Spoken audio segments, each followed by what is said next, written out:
Well, hi guys. I hope you're all keeping safe and well in the situation we're in at the moment. I'm in the UK. Kind of got a bit of a lockdown over here. We can go out and go shopping and a walk, and that's about it really. So, I've been spending a bit of time here. I've been running my truck since before we got the lockdown. I've been running it every weekend over a place where I fly, actually off a lake, and the little truckie has been going so well. It's my favourite RC vehicle, I think, of all time. It's just fantastic. But I thought it'd be time now to change the belts on the engine, the timing belt and the starter belt. And I thought, if I can, I'll show you how to do it. So, as you can see, I've taken the engine out of the truck. Um, it's just, this stays quite clean. There's a little bit of oil on it where I've put after running it. That's the thing you must do with these as well. As soon as you run them, I squirt a little bit of oil up the breather, and I put some more down the bore and just turn it over. I'm using a caster based fuel, so I've actually got myself some caster based oil, and I'm using that as an after run, just putting a little bit in there. I mean, it's easy to do. Just pull it in. What I do is I run the engine right out of fuel, so I run a tank, and then I keep trying to start it till it won't fire anymore, so there's no fuel left in the engine. And then I just take the plug out, put a few drops down there, give a squirt up the breather pipe, and then spin it over for a little while so the oil gets round to everything, and then I'll lock it all up again. And before you start it again, take the plug out, spin it over, get all the oil out. Plug in again, fill it up, and away you go. But you must use some sort of after run in here, or they do go rusty, the bearings go rusty, whatever. But my starter belt is getting a little bit loose, and it slips every now and again. I mean, I've had to change the fitting on mine. I've had to elongate these holes in mine to actually, get the tension, because the engine mountings are a lot in the way. So I've had to kind of move this up higher. So it might look a bit different because I'm not running the little fibre plate that goes under there. But anyway, we'll have a start of getting this to pieces. I mean, you can undo this. I undo the pulley. There's a flat on one side, and on the other side it's just round, and it just helps keep it running nice and true. So I can undo that, and then you can undo these two screws here. Oh, it'd help if I had the right Allen key. So just undo them, just bring that down a little bit, take the tension off it, and then you should be able to get the belt off along with the pulley. Now, this belt, it's got a few teeth missing off it. I don't really know how that happens, but maybe you get a bit of grit in it or something like that, It doesn't look too bad in there. I suppose I can give it a little brush off, just to get any debris that's out of there. I mean, it's surprisingly, being alley, and it sort of runs out in all sort of conditions. It's in really good condition.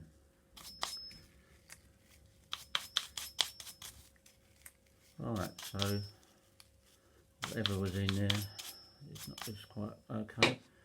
Now, I've got two belts in here. I think the long one, that's the part number of it. I don't know if you can see it. I'm having a couple more sent out by Lucas at Engine DIY. Very helpful guy to deal with. So I've got that one. I think that the longer one is a timing belt, or I could be wrong. Let's have a look. And this one, that's the part number. Oh, that one, let's get that in focus. Come on. Right, that's the number for that one. Right, let's take these out and have a look.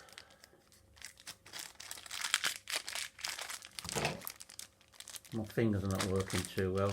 I've got arthritis in my hands. It's getting very bad, which is not a good sign for the future, but what can you do about it?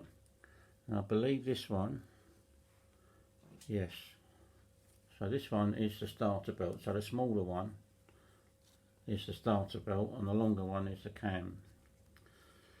Right, now this one, just slide it over there, and then you can put the pulley back on. You can see there's a flat on that shaft there, so pull the motor down so you get a bit of slack on it. Oh, my hand's killing me. Right, okay,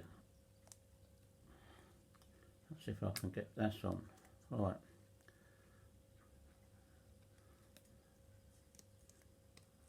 right, now you know, I have to tension mine up fairly tight on here, so that's for a moment.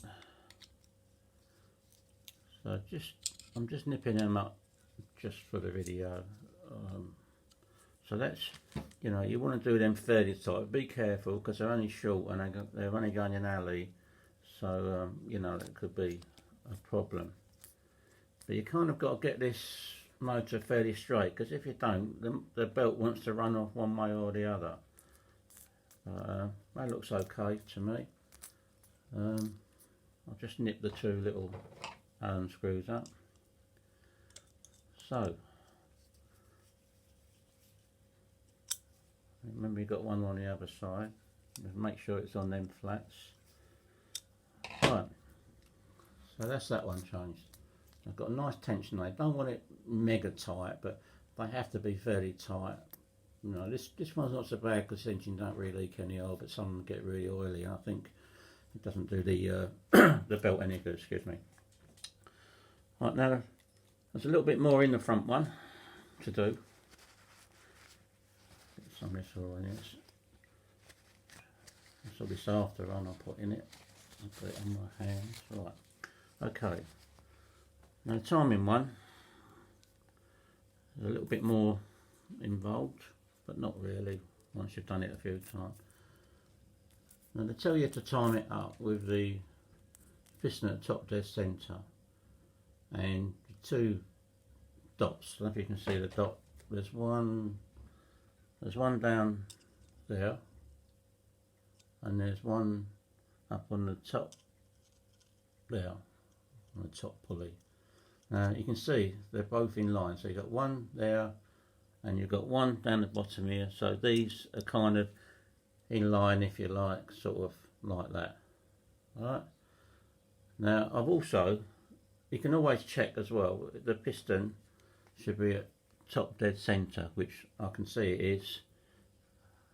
I mean, you can see, you know, the piston's right at the top, and if you move you can see it go one way or the other, so that's right at the top there. And if you look at the marks, they'll be in line. Now on my engine as well, you can also, which I've done before, one seems to be more accurate if I time it, where am I, with the pulley at the top. You can see the two marks like that, so you can either do it that way, or when the book says, you can do it with it kind of that way. But it, you know, it doesn't matter on it. But I'll kind of, as long as them two marks are lined up straight like that, it should be okay. But always check that the piston's at the top. You can actually see it in there. Right, so now thing is to take the fan off.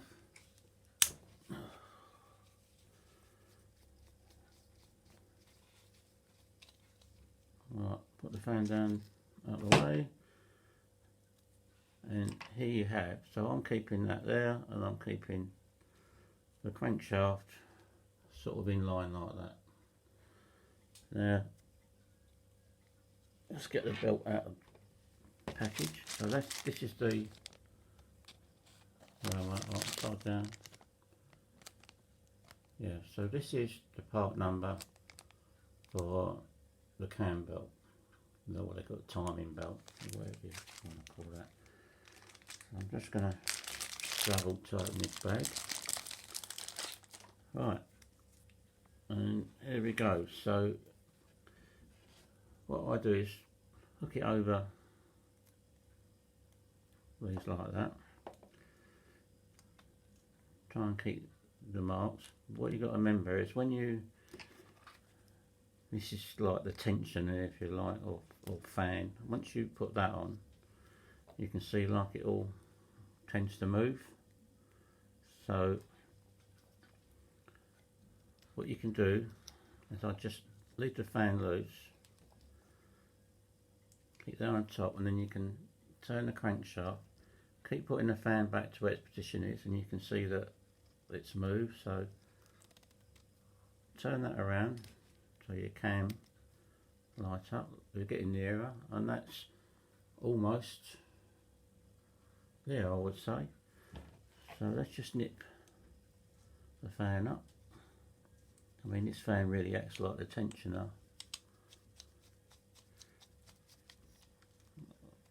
I've got to find a hole.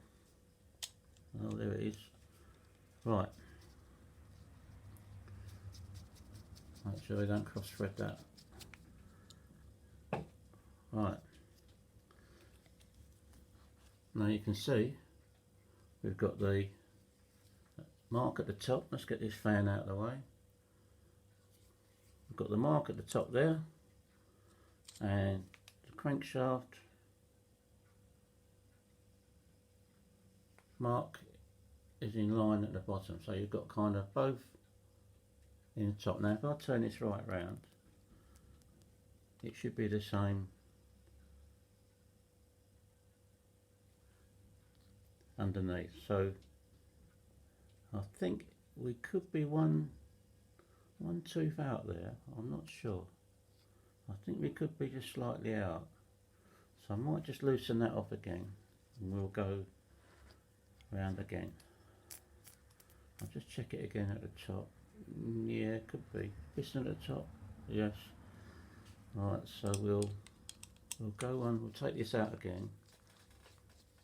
It's a bit of trial and error what you have to do. I'll get this fan off again, and we'll just put that back one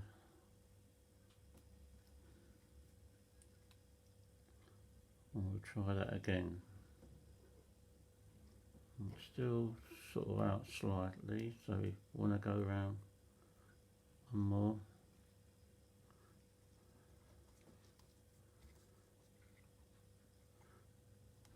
And you can, if you want to do it by turning the crankshaft around, which is probably a little bit easier. But no, that's still out slightly.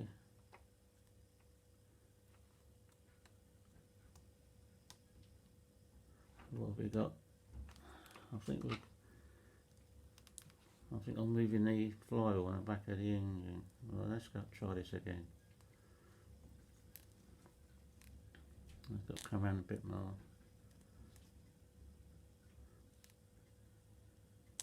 A bit more.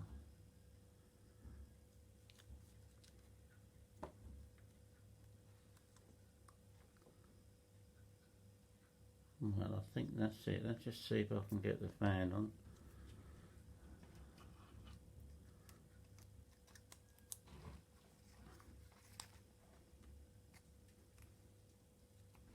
Let's see where we are.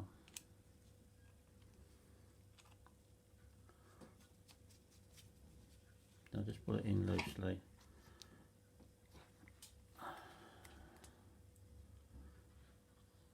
Now we're miles out there, so I've got to just loosen this up a little bit.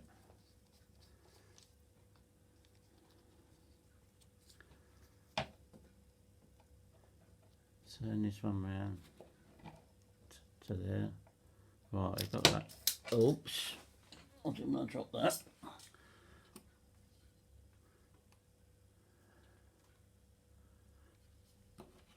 I'll screw this back in again.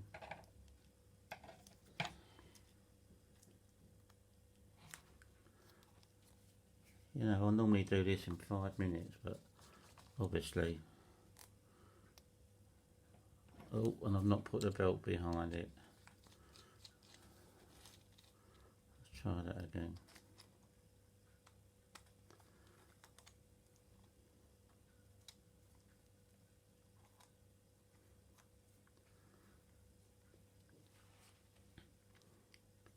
Right, let's just put that in loosely so I can slip the belt. Let's put this back at the top where it should be.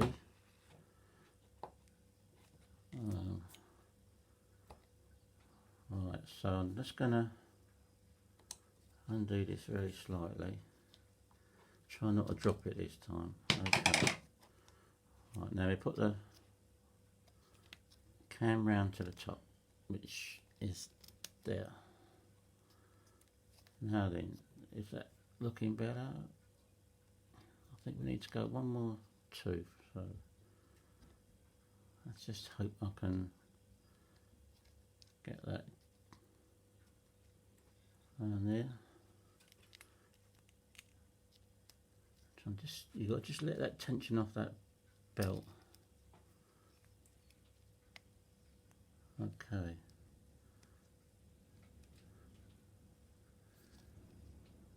Let's get this round.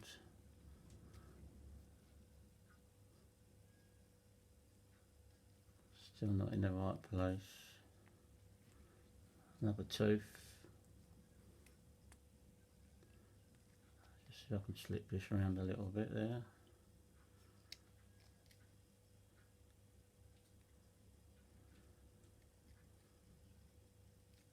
I think one more tooth might do it. Yeah, I think that could be it. Let's see if I can tighten this up without dropping it again.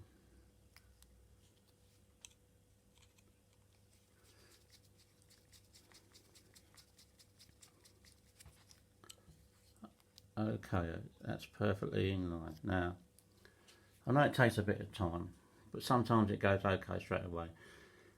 But you can see now, we've got them two dots. Let's move the fan.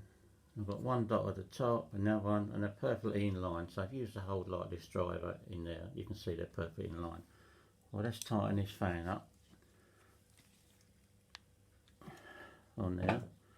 So now, we've got the tie marks dead in line. And if you go right round, you can see again the holes, the marks at the bottom on the lower pulley and the top pulley. It's like it again. And if you go the driver up, they should be kind of in sort of parallel like that. So that's the way you change the cam. Like I say, sometimes it's easier than others, but if you've got them dots lined up like that, and just check you've got the piston, the top dead centre, which I'm sure you can see. It's it coming up, and that's top dead centre. It's just starting to go down like that, and you can see the marks are perfectly lined up. So, you know, I know it takes a little bit of time, guys, but it's well worth changing that belt. You don't want that to spin or slip off, you know. But it's not a bad little job. Belt's fairly cheap, so you know it's worth doing. So that engine now, once I Loctite a few little bits up, is ready to go back in. So I hope it's been helpful to someone. I've actually put some new shocks on the truck. I don't know if you can see it. Let's just move this camera up a little bit. You can see I bought them yellow shocks. They're very expensive. They're like £84 I think for 4. And I think you're only paying for the name because they're called what is it, Old Man Emu? Apparently they're like a copy of a real shock and supposed to be all some new singing, dancing design, but they're just an oil based shock. But I like the look of them. And it finished the truck off nice, and it handles so much nicer. It's transformed the handling of the truck. So let's get brakes on. I mean, nitro charger. I don't know much about them really, but they seem to work nice. I have noticed that a couple of times I've run it, the chrome is starting to come off the shocks already, and leaving like that copper finish underneath. So you know, it's I don't know how good they are. You know, I think you're actually just paying for the name. I mean, when I fitted them, I had to just these. I don't know if you remember the other shocks. You know, they're like that, weren't they? Now these were like bent over an angle, sort of 90 degrees, so they went in up there like that, if you remember. But it's quite an easy job. You just straighten them out so they're actually parallel, and I screwed like a flange nut and a bolt through there, and it works perfectly. And these are 90mm long, the same front and back, 90mm long, gives you bags of travel, and like I say, it's transformed the car, but they are a bit pricey. Well guys, I'm going to sign off now. I hope it's been a help to someone with part numbers and changing the belt, and I trust you all keep well. Strange times at the moment, but you know, I'm sure we're all going to get through it, and you know, I'm really looking forward to getting out and running some trucks and stuff like that. But at the moment, I don't know if you can see in the corner there, I bought myself a Lossy DBXL 23cc truck, which I've had all the part. I've been working on that. That's going to be a fun thing to run, you know, when we get out of this lockdown. At the moment, kind of stuck in the garage, fiddling with bits and pieces, but there you go. So keep safe, guys, and I'll see you soon, or send you another video. I've done the Traxxas boat, that's almost ready to go, so I might do a video on that. So see you later, guys. Bye.